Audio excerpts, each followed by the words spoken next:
Hi అండి, welcome to మాయ రుచులు. ఈరోజు రెసిపీ వచ్చేసి ఎంతో రుచిగా ఉండే మీల్ మేకర్ వడలండి. ఈ ప్రాసెస్లో చేసుకోండి, మీకు చాలా బాగా కుదురుతుంది. పైన బాగా క్రిస్పీగా, లోపల సాఫ్ట్గా చాలా రుచిగా ఉంటాయండి. పండగ టయాల్లో అయినా చాలా ఈజీగా ఇలా కొత్తగా చేసి పెట్టండి, అందరూ ఇష్టంగా తింటారు. ఈవినింగ్ స్నాక్స్ కింద కూడా చేసి పెట్టచ్చండి. చాలా రుచిగా ఉండే స్నాక్స్ రెసిపీ. ఇలా అల్లం చట్నీతో అయినా టమాటా కచప్తో అయినా సర్వ్ చేసుకొని తింటే చాలా టేస్టీగా ఉంటుందండి. ఈ అల్లం చట్నీ ఎలా ప్రిపేర్ చేసుకోవాలో డిస్క్రిప్షన్లో లింక్ ఇస్తాను, చెక్ చేయండి. ఇప్పుడు వీడియోలోకి వెళ్ళిపోదాం. ముందుగా ఒక హాఫ్ కప్పు పచ్చిశనగపప్పు తీసుకొని 2 సార్లు కడిగి 2 గంటలు నానబెట్టాలండి. ఇప్పుడు స్టవ్ మీద ఇంకొక గిన్నె పెట్టుకొని అదే కప్పుతో 1 కప్పు మీల్ మేకర్స్ వేసుకొని వాటర్ బాగా హీట్ అయ్యాక ఇలా వేసుకోవాలి. వేసుకొని 2 పొంగులు వచ్చేదాకా ఉంచి తీసేయాలండి. 2 పొంగులు వచ్చాక స్టవ్ ఆపేసుకొని ఇప్పుడు గిన్నెని పక్కన పెట్టేసుకొని కూల్ వాటర్ తీసుకోవాలండి. మామూలు వాటర్ గిన్నెతో తీసుకొని దానిలో వేసేసుకోవాలి. ఇలా వడగట్టి ఇలా స్ట్రైనర్తో వడగట్టుకొని ఇలా మామూలు వాటర్లో వేసుకొని చల్లారిన తర్వాత ఇలా పిండి మిక్సీ జార్లో వేసుకోవాలండి. మిక్సీ జార్లో వేసుకొని గ్రైండ్ చేసుకోవాలి. మీల్ మేకర్స్ని బాగా గట్టిగా పిండి వేసుకోవాలి, వాటర్ అనేది లేకుండా. మెత్తగా గ్రైండ్ చేయకూడదండి, ఇలా కచ్చాబచ్చాగా గ్రైండ్ చేయాలి. గ్రైండ్ చేసి ఒక మిక్సింగ్ బౌల్ తీసుకొని దానిలో వేసేసుకోవాలి.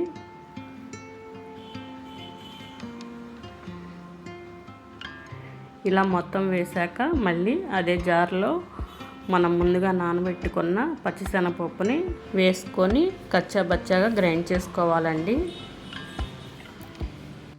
మొత్తం మిక్సీ జార్లో వేసేసుకొని గ్రైండ్ చేసుకోవాలి.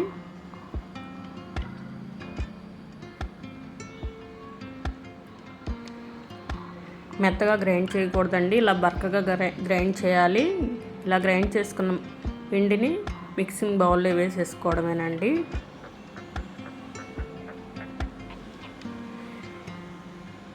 ఇలా మొత్తం మిక్సింగ్ బౌల్లో వేసేసుకొని దీనిలోకి ఇప్పుడు 2-3 సన్నగా కట్ చేసిన పచ్చిమిర్చి వేసుకోవాలి. ఒక ఉల్లిపాయ సన్నగా కట్ చేసుకొని వేసుకోవాలండి. సన్నగా కట్ చేసుకున్న కరివేపాకు వేసుకోవాలి. 1/2 టీ స్పూన్ జీలకర్ర వేసుకోవాలి. 2 టీ స్పూన్లు బియ్యపిండి వేసుకోవాలండి. 1/2 టీ స్పూన్ కారం వేసుకోవాలి. 1/2 టీ స్పూన్ పసుపు వేసుకోవాలి. 1.5 స్పూన్ సాల్ట్ వేసుకోవాలండి. 1 టీ స్పూన్ గరం మసాలా వేసుకోవాలి. వేసుకొని ఇదంతా బాగా మిక్స్ చేసుకోవాలి. పిండి మొత్తం బాగా కలిసేలా ఇలా మిక్స్ చేసుకోవాలి. ఇలా మొత్తం బాగా మిక్స్ చేసుకొని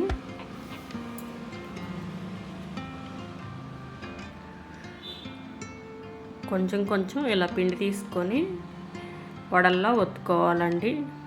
ఇలా అరచేతిలో పెట్టుకొని రెండో చేత్తో ఇలా నొక్కుకోవాలి. ఇలా వడల్లో నొక్కుకొని ఆయిల్లో డీప్ ఫ్రై చేసుకోవాలి.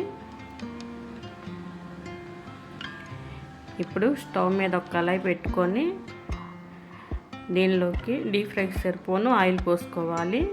ఆయిల్ పోసుకున్నాక వడ ఇలా ఒత్తుకొని ఒకదాని తర్వాత ఒకటి వేసుకోవాలండి.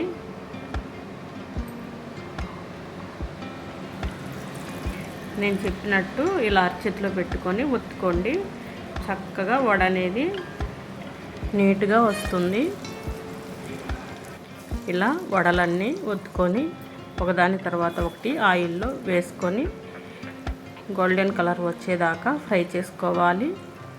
ఇలా గంటితో పైకి కిందకి తిప్పుకుంటూ ఫ్రై చేసుకోవాలండి. ఇలా గోల్డెన్ కలర్ వచ్చేదాకా ఫ్రై చేసుకొని ఒక ప్లేట్లోకి తీసేసుకోవడమేనండి.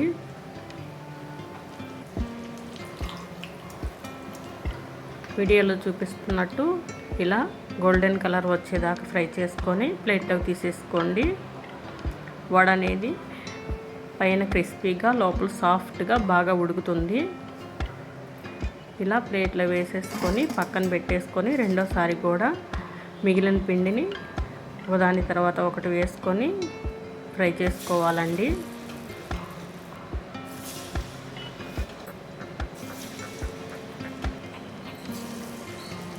ఇలా పిండి మొత్తాన్ని వేసుకొని ఇలా టర్న్ చేసుకుంటూ ఫ్రై చేసుకోవాలి. ఈ మీల్ మేకర్ వడలు చాలా టేస్టీగా ఉంటాయండి. మీరు కూడా ఒకసారి ట్రై చేయండి. ఇలా గోల్డెన్ కలర్ వచ్చేదాకా ఫ్రై చేసుకొని ప్లేట్లోకి తీసేసుకోవడమే.